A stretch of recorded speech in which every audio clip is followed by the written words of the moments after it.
mumpung masih menjumpai bulan Ramadan, kita optimalkan, kita pol-polkan ibadah kita.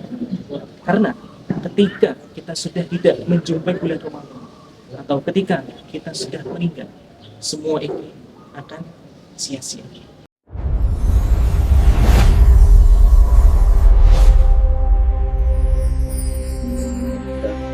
Assalamualaikum warahmatullahi wabarakatuh. Alhamdulillahilladzi adhaba 'anal hazan, inna rabbana laghafurun syakur. Asyhadu an la ilaha illallah wa asyhadu anna Muhammadan abduhu wa rasuluh sallallahu alaihi wasallam wa ala alihi wa ashabihi amma ba'd. Alhamdulillahirabbil alamin, kita ucapkan bersyukur kepada Allah atas nikmat yang telah Allah berikan pada kita semua, sehingga saat ini kita masih menjumpai bulan suci Ramadan dengan keadaan sehat, aman, dan juga barokah.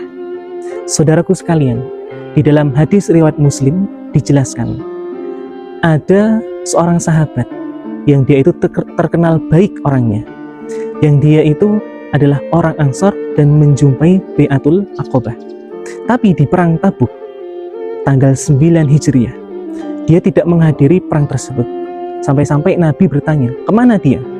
Setelah pulang, Nabi dihampiri oleh sahabat tersebut. Dengan kesadaran dan juga dengan kejujuran, dia mengakui kelakuannya salah. Dan juga dia mengutarakan, ternyata sebab dia tidak ikut perang adalah dia menunda-nunda persiapan untuk berperang. Sahabat itu namanya adalah Ka'ab bin Malik.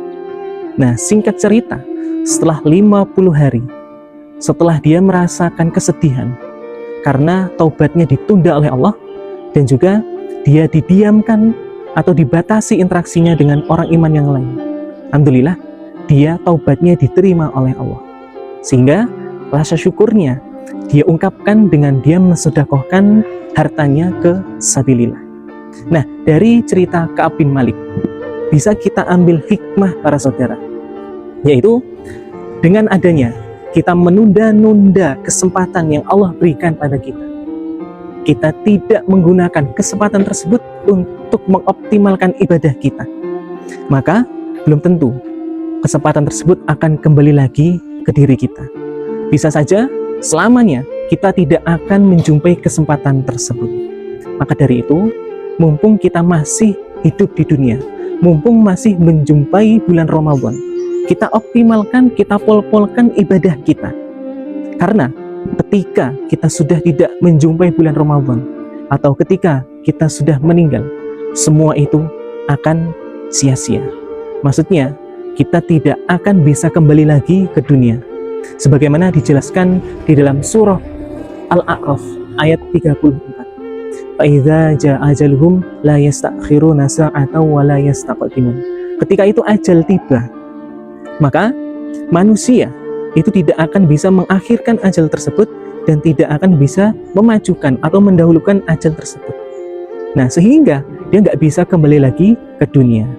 Lalu ketika kita sudah habis hidup di dunia, kita sudah menjumpai hari akhirat, ada dua saja yang kita hadapi, yaitu surga dan juga neraka.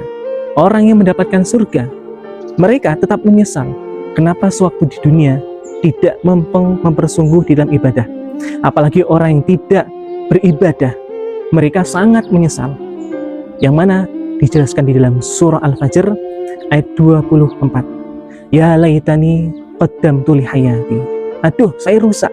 Kenapa sewaktu di dunia saya tidak beramal kebaikan untuk kehidupanku yang sekarang ini di akhirat? Akhirnya orang-orang yang tidak beriman, isinya hanya menyesal saja, isinya hanya susah, tidak bisa keluh kesah kepada siapapun, dan tidak bisa mengulangi kehidupan lagi di dunia. Alhamdulillah, saudara sekalian, kita masih bisa dipertemukan di kesempatan ini. Maka kita supaya bisa mengambil kebaikan hikmah dari pertemuan kita ini dengan cara kita tingkatkan amal ibadah kita, yang mana telah dijelaskan di dalam hadis Ibnu Majah. Ya Ibn Adam, tafarraq li ibadati amla sudroka ginan wa syudda faqarok wa illam taf'al malatu sudroka suklan walam asyudda faqarok. hai anak turunnya Adam, kalian sempat-sempatkanlah ibadah. Jadi sempat-sempatkan itu maksudnya adalah bukan waktu luang untuk ibadah, tapi meluangkan waktu untuk ibadah. Kalau kalian bisa seperti itu, maka kami Allah akan penuhi hatimu dengan kekayaan, rasanya cukup terus-menerus, tidak pernah merasa kekurangan, dan kefakirannya akan ditutup oleh Allah, maksudnya dihindarkan dari kefakiran. Nah, tapi kalau kita tidak menyempatkan ibadah kepada Allah, kita tidak mau meluangkan waktu, bahkan menyempatkan pun juga tidak mau, maka yang akan kita terima adalah hati ini merasa kurang terus-menerus, meskipun sudah punya harta, tapi merasa masih kurang terus.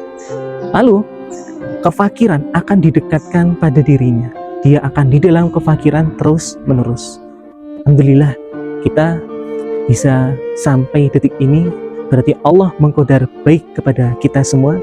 Banyak salah dari perkataan kami minta maaf yang sebesar-besarnya. Mudah-mudahan hasil dari pertemuan kita ini bisa berbuah barokah. Assalamualaikum warahmatullahi wabarakatuh wa maghfiratuh.